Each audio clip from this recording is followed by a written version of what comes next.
Fala, rapaziada. Vídeo de hoje, legal, tá?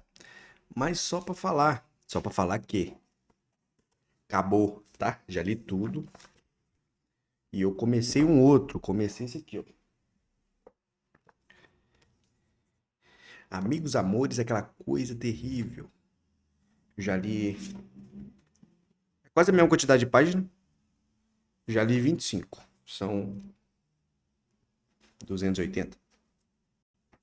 Enfim, bora que bora. O vídeo é esse aqui, ó. How to study every day without my motivation. Como estudar todos os dias sem motivação. Eu quero ver esse vídeo, tá bem? Só que esse vídeo tem legenda nativa. Não é eu que coloquei a legenda. É o cara do vídeo já colocou legenda em inglês, tá? Então eu vou ver mesmo assim. Que geralmente eu vejo sem legenda, né? Mas aí agora não tem como, né? O cara colocou. Alright, so in this video, I want to give you three habits here, which are going to give you a very precise step-by-step system of how to consistently study every single day, especially if you feel completely unmotivated.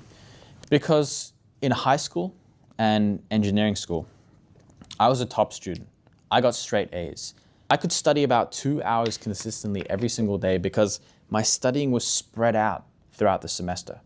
And if you saw me, you would think that I was an insanely disciplined person. But honestly, I went against. Eu não sei o que é spread out. Spread out, eu não sei se é dividido pelo semestre que ele tava falando, né? No contexto. Mas vamos lá. All the advice out there. I woke up super late. I slept super late. I was addicted to content. I was addicted to corn every single day. I would watch it. I was addicted to video games. You know, my routine was horrible. My Você era cheio de vício, meu filho. habits were horrible, but I could still consistently study every single day. And it's because of these habits I want to share with you here. So let's dive right into it. So the first habit I want to talk about is low motivation happens because our brain predicts studying will feel worse than it actually is. So I want to ask you a question to drill this point in. If you knew that today's study session would be super good, you knew you would sit down, you would immediately enter flow state, you would be understanding all the lectures, you would be getting every single question right. You know, it would be one of those fun experiences that you've had before of studying. If you knew today's experience would be like that, would you be motivated to sit down and study? Well, the answer is yes, if you're being honest. So the truth is, if you know the session is going to be good, if your brain predicts the session is going to be good, you feel motivated. The opposite is true as well. If your brain thinks the session is going to be bad, you feel unmotivated. So the reason you don't feel motivated to study is because your brain is predicting that the session is going to be bad. So think about it. When you É uma boa, porque geralmente meu cérebro faz isso mesmo. Ah, eu tenho que fazer um sistema, programar em Java alguma coisa. Ah, mas vai demorar, não sei o que, não vai dar certo isso, eu vou ter que estudar isso. Aí eu nem começo. Pior é isso, é nem começar, tá ligado? think about today's study session, what do you imagine? For many students, they probably predict the feeling of like dread, of just like, oh, I don't want to do this, or overwhelm, or just thinking about it makes you tired. Your brain is already making a prediction Verdade. about the study session. But here is the key that you need to understand. Eu assino embaixo, tá? Your brain is very, very bad at making predictions. It's very, very bad. It's just trying to protect you. So I tried to look for an example for this, and I saw this character from this movie called Inside E pra quem quer saber minha nota, tá? Minha nota pra esse livro aqui. 3 de 5, tá? Não vou justificar. 3 de 5. Foi um livro. Tá. Teve suas partes legais. Beleza? Mas 3 de 5. Out. I've never seen this movie, but there's a character called Fear. And this character called Fear is constantly, please mind me if I'm butchering this example. I haven't actually seen the movie. But this character called Fear is constantly trying to protect his owner. So every time his owner is about to do something, the character's like, no, no, don't go over there. You're going to get hurt. No, don't eat that food. It might be poisonous. No, don't go up those stairs. You might trip. He's constantly predicting danger. This is basically what your brain is. Or better said, the fear part of your brain. The fear part of your brain is constantly scanning everything you're doing and trying to keep you safe, trying to protect you. So that's exactly what your brain is doing when it comes to studying. Your brain is predicting that studying is going to have some kind of danger, and it's making you feel unmotivated as a way to get you to not do it. It's as simple as that, I promise you. So I have a study here to prove it if you don't believe me. So it's actually a well-researched thing called affective forecasting. So humans are very, very poor at predicting how future experiences will feel. Research by Daniel Gilbert and Timothy Wilson shows we routinely overestimate how long and how intensely future emotions will last. So this is an activity that I like to do with my students, because if you don't know, I coach students, help them how intensely future experiences will feel. Research by Daniel Gilbert and Timothy. Tá, deixa eu anotar. Porque eu sou assim, viu? Eu anoto. Deixa eu anotar aqui, ó. Pera aí. Depois eu vou pesquisar esse estudo aqui desse Daniel Gilbert and Timothy Wilson. Okay. Wilson shows we routinely overestimate how long and how intensely future emotions will last. So this is an activity that I like to do with my students, because if you don't know, I coach students, help them beat procrastination. An activity I usually do with them pretty much every study session, because I like to study with them, is I'll ask them to predict how uncomfortable the session that they're about to do is going to be. And they will always predict some high number, like 10 or 8 or 9. And then at the end, I ask them to rank how bad the session actually was. And pretty much 95% of the time, their prediction is always way higher than the actual results. I might put up here a graph of one student who measured their data over the course of a week. Every single session, they predicted to be worse than it actually was. So the truth is, a big part of this feeling of unmotivation is just a false prediction that your brain is making. The study session is never as bad as you think it's going to be. Não, e talvez também nosso cérebro ele predicta muito porque a gente sempre evita essa coisa. Então, tipo assim, mano, a gente já coloca na cabeça desde cedo que estudar é paia, é chato, é nada motivador. E nosso cérebro, sempre quando a gente fala assim, pô, beleza, vamos estudar. Ele já se fica assim, ó, pô, a gente sabe que ele é paia, hein? Não é nada motivador, então pra que vai estudar? Será que é isso que acontece? Depois eu vou ler lá o artigo científico. Alright, so here's the actionable step I can give you to overcome this. For today's study session, go to sit to study with the mindset, okay, let's find out if this session is as bad as my brain is predicting. Because your brain always gives the worst case scenarios. It says, today's session is going to be so unfocused, you're going to get nothing done, it's going to be so boring, it's going to be so tired.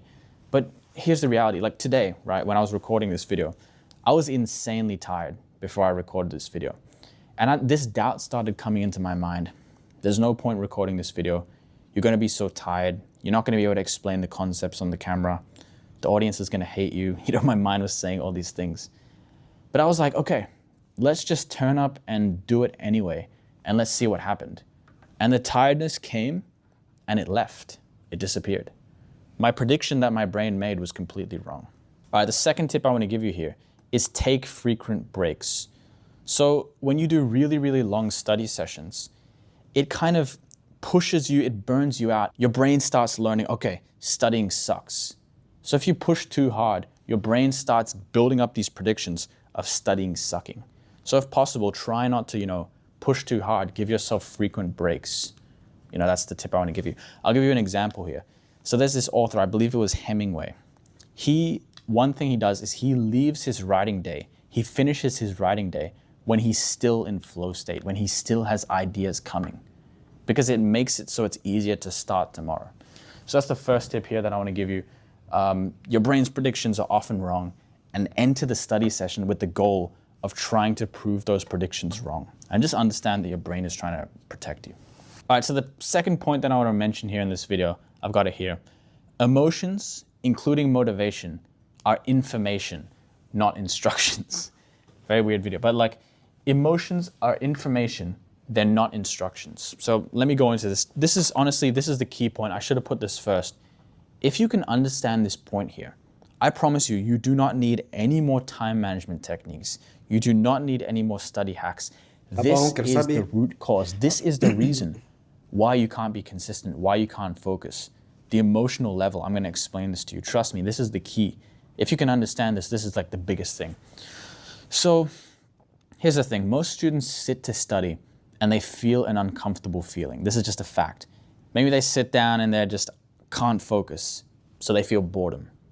Maybe they sit down and, they feel overwhelmed. I've got so much to do. Maybe they sit down and they get stressed. Oh my God, my exam is next week. Anxiety. Maybe they just feel tired. They crack open the textbook and they just fall asleep. Maybe they just feel low motivation, low focus. They just feel heavy. They feel some kind of uncomfortable feeling. This is just a fact. This is what's going to happen. This is why you're not motivated, because you feel an uncomfortable feeling. Mano, e às vezes o problema nem é você, tá? Por quê? Eu não posso assistir série, me prende mais, tá? Quando eu tô deitado. Mas eu não posso ler livro deitado, porque eu vou dormir. Mesmo eu querendo ler, mesmo estando ali focado, eu vou dormir. Porque às vezes eu tô cansado do serviço, eu chego em casa cansado. Então, assistir uma série, e se tiver tudo apagado também eu durmo. Mas é mais confortante você dormir com uma série do que com um livro. Entendeu? Mas às vezes o problema não é você. Você fala assim, eu não consigo ler deitado. Nossa, pra que você quer ler deitado, velho? Lê em pé, lê sentado do jeito que você consegue, pô. Você quer ler do jeito que você não consegue? Nossa. Me irrita, não? Feeling. Okay, but here's the key insight to understand. They think that's the prediction, the conclusion their brain comes to is, okay, there's no point doing this study session because I feel like this. Because I'm not focused, there's no point studying today. Because I'm tired, there's no point studying today. Because I'm bored, there's no point studying today. It's gonna be a bad session. But the key principle I want to explain to you, it's such a key principle that I gotta draw it here. Esse vídeo aqui é o 213, se eu não me engano. 213 de 365 dias. 8 meses fazendo vídeo todo dia. Estudando todo dia. 8 meses direto, sem pausa nenhuma. Mano, eu já não vejo a hora de chegar no último dia do ano. Por causa disso, pra eu não ter que gravar. Eu gosto de gravar, mas ter esse negócio de todo dia me irrita. Não sei se eu vou mudar pra uma vez por semana, depois que eu acabar esse 365 dias, que aí eu volto na semana, num sábado, e faço o relatório da semana. Não sei. Mas, sei lá, me irrita isso. Eu gosto de ter compromisso, eu gosto de ter obrigações, mas eu não gosto de ser obrigado a nada. Tipo assim, mano, tem que fazer porque tem que, não sei. Mano, me irrita isso. Eu gosto de ter metas, mas esse tipo de obrigações. Yeah. The key principle here to understand is that emotions are always changing. They're always temporary. They never last forever. E eu tenho ditado, eu faço reclamando, tá? Eu vou fazer. Mano, meu chefe pediu alguma coisa, eu vou fazer. Não sei o que me pediu, eu vou fazer. Minha esposa pediu alguma coisa, eu vou fazer. Mas eu faço reclamando. Mas eu faço. Pelo menos eu faço. Emotions are like this.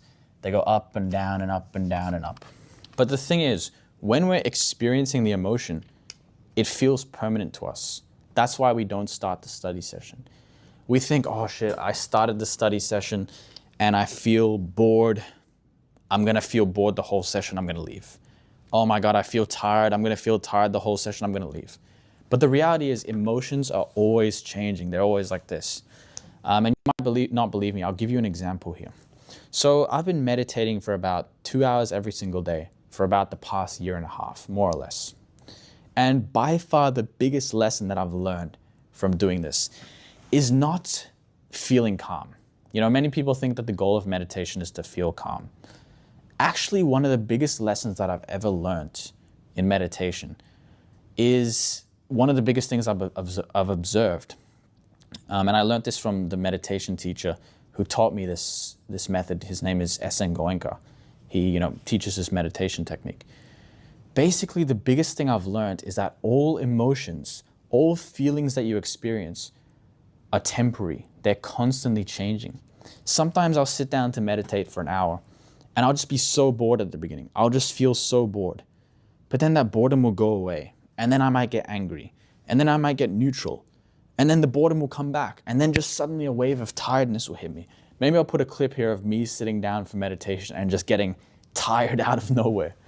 So the key thing to understand though is when you stop feeding the emotions, they change. That's the key. If I were to sit down for that meditation and I were to feel the boredom and I were to feed it and I were to be like, oh my God, it's so boring. This sucks. This is horrible.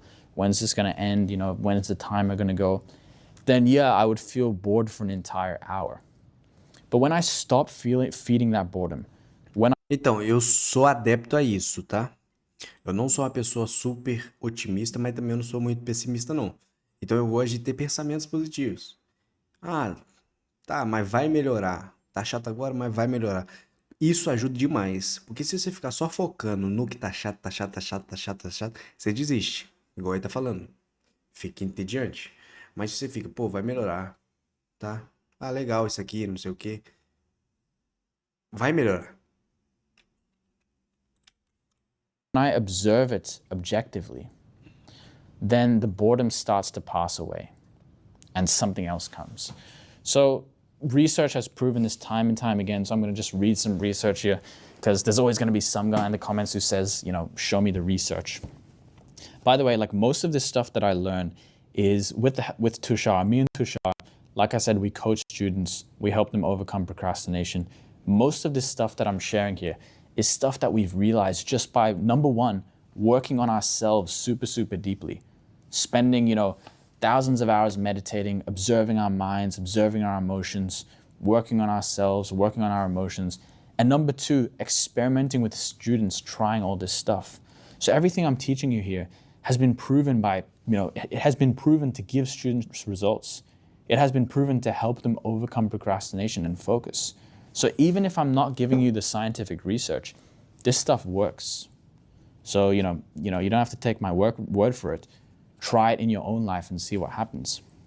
But the research I want to give you here that will hopefully help you lock this in more into your mind is research consistently shows that changing your relationship to emotions, observing them rather than immediately reacting to them, can reduce their influence or behavior. That doesn't mean suppressing them. It means recognizing I'm feeling overwhelmed right now instead of because I'm overwhelmed, I can't study. So the key thing is, let's say you sit down to study and you feel tired. Instead of saying, oh my God, I'm so tired, I can't study, the study session is going to be bad. If you sit down to study and you accept, okay, tiredness is currently happening inside of me. I'm feeling tired. My eyelids are heavy. My chest feels tight. Mano, eu vou mutar meu microfone que tá passando trio elétrico aqui, tá? I'm feeling kind of like drowsy. Let's sit down and study anyway, even though the tiredness is there. Tiredness is information, not instructions. That's the point I wanted to make. What you'll find is that these emotions are going to change. One of my students yesterday in the study session, she began this session with extreme tiredness, but the tiredness lifted after like 10 minutes. So emotions, they're constantly changing, they're constantly fluctuating. But when we react to them, that's what makes them last. So, okay, here's the key I'll give you. Então, isso que ele falou é a mesma coisa que eu falei antes, tá? É a questão do... É a questão de você aceitar e falar assim, pô, vai melhorar, vai melhorar, vai melhorar. E isso faz muita diferença, porque às vezes se você chegar já cansado, já sabendo que vai ser uma bosta, e fizer, talvez você consiga ficar focado, sei lá, 5 minutos. Mas se você ficar se retroalimentando assim, falando, pô, vai melhorar, vai melhorar, vai melhorar, talvez em vez de 5, você consegue fazer meia hora de estudo. Olha que coisa boa. 25 minutos que você suportou a mais. Que delícia, não? Basically, here's the actionable step I want to give you. Be like a scientist investigating your motivation. So whenever I feel some kind of low motivation, tiredness, overwhelm, self-doubt, whatever it is, when I'm sitting down and working or studying, because I always feel this stuff. You know, I felt self-doubt recording this video. I had thoughts that were like, oh shit, this video is terrible. It's going to help no one. My speaking. E nada é sozinho, tá? Tipo assim, ai, eu tenho essa dúvida, só eu. Não, velho. Olha, tem 8 bilhões de pessoas no mundo, não é só você, tá? Que já se sentiu assim. Eu me sinto todo dia. E uma coisa que me motiva é isso. Ô, Mário, você tá cansado, mas tá. E aí? Todo dia tem gente cansada. Lógico que não anula o jeito de reclamar. Você pode reclamar da sua vida, você pode reclamar, pode fazer o que você quiser. Mas me ajuda a me colocar no meu lugar. Tipo assim, tá, eu tô cansado, mas eu tenho que fazer isso, cara. Tem que fazer. Não quer mudar de vida, não quer não sei o quê. Na hora de querer quer tudo, mas não quer pagar o preço. Sucks, whatever it is. So whenever you get these emotions, these experiences, here's a tip I can give you. Be like a scientist investigating this motivation. Let's see if this motivation stays exactly the same. So what you could do is you could write your motivation, you could write your feelings at every moment while you're studying. And what you might notice is, you know, it's like, okay, you sat down and your focus was super, super low. But then you were like locked in for a while. But then you hit a question you couldn't do and you got super, super anxious and then you left. But if you had have stayed, that anxiety would have passed and you would have been focused again. And then maybe anxiety comes back and then focused again. So the session in reality is like this. It's up and down and up É o que eu falei. and down. But the problem is we leave the session and like I said before with the study, we only remember the peak experiences. So you're going to leave this session and you're only going to remember, shit, I was so anxious during that session. I can't study maths, bro. I get so anxious every time I study maths. You become identified with the emotion. Or even worse, this is what many students do. They feel bored and distracted when they sit down and study and they leave. And they come to the conclusion that every time they sit down and study, they feel bored. But if the student sat down and studied and was like a scientist, okay, let's investigate this boredom. Is this boredom really going to stay for the whole session? They're going to notice that there are going to be periods where their boredom kind of lifts and it might come back, but then it'll lift. And the more they observe the boredom objectively, the less their mind throws boredom at them. So this is the key thing to understand. Be like a scientist observing your motivation. And what you'll notice is you only leave the session remembering the most intense emotion. So that's the second point I want to give you. You always leave the session remembering the most intense emotion. But the key insight, another tip I can give you, is try to think, okay, did I really only experience that one negative emotion or did I experience many? I'll give you another example. Many students identify with self-doubt. They're like, oh man, you know, I can't do maths, man. I am just not capable of doing maths. I'm not a maths person. But they sit down and do maths and sometimes, yeah, they can't do the question and they feel so much self-doubt. Their confidence is tanked. But other times they do math and they feel so high. They're like, I can do this. This is amazing. This is so great. So it's not that they can't do maths. It's that there are periods where they feel the self-doubt while they're doing maths and they identify with that temporary emotion. Or let's say every time they sit down to study, they feel bored and they leave. So then they identify themselves as somebody with a terrible attention span. This is a very, very dangerous one, by the way. So many people out there identify with having a low attention span. But I promise you, if you sit down and observe that low attention span objectively, like we said before, you don't immediately react to it. You stay with it. You will notice that your attention span locks in, then it locks out, and it locks in, and it locks out. Just like every other emotion. So this is the key. This is why I spent quite some time explaining this, because if you understand this, I promise you will be super Mas eu também acho isso, velho. Que são. Se você se esforçar um pouquinho mais, você consegue mudar essas doideiras na cabeça, esses pensamentos aí de desistência, de ansiedade. Se você forçar um pouquinho mais, Amazing insistir, né? executor. Key insight I want to leave you with on this point is discomfort is not a reason to stop. Overwhelm stops when you take action. If you feel overwhelmed, you don't know where to start, take action. The overwhelm passes, and when the overwhelm passes, it becomes so clear what's your next step. Self-doubt comes and goes, anxiety comes and goes, boredom doesn't last forever, tiredness doesn't last forever. Be like a scientist. E um desabafo aqui, velho. Eu tô nessa etapa no meu estudo. Por quê? Terminei a faculdade, beleza. Tá pra chegar meu diploma, mas já concluí o curso. E, mano, eu programo em Java. Eu desenvolvo sistemas em Java. Já deve ter uns 5 a 6 meses, eu acho, ou mais, que eu não consigo começar um sistema em Java, não consigo começar. Não consigo começar a programar. Eu fico me sabotando. Eu faço um monte de coisa. Eu tô lendo livro agora, eu estudo inglês, eu vejo série, eu faço um monte de coisa, mas isso eu fazia faculdade, mas isso, e eu faço pós-graduação agora, mas essa questão do Java, sempre o meu cérebro fala assim, pô, mas é chato, né? Não sei o quê, você vai ter que aprender tudo de novo, porque faz tempo que você não estuda, e aí você vai ter. Mano, aí meu cérebro me sabota nisso. Mas eu vou melhorar. Igual eu falei que eu ia ler esse livro com vocês e eu li em 2 dias, que o prazo era até amanhã e hoje eu terminei hoje. Eu vou ler esse aqui também, tá bom? Tá bom? Livro emprestado.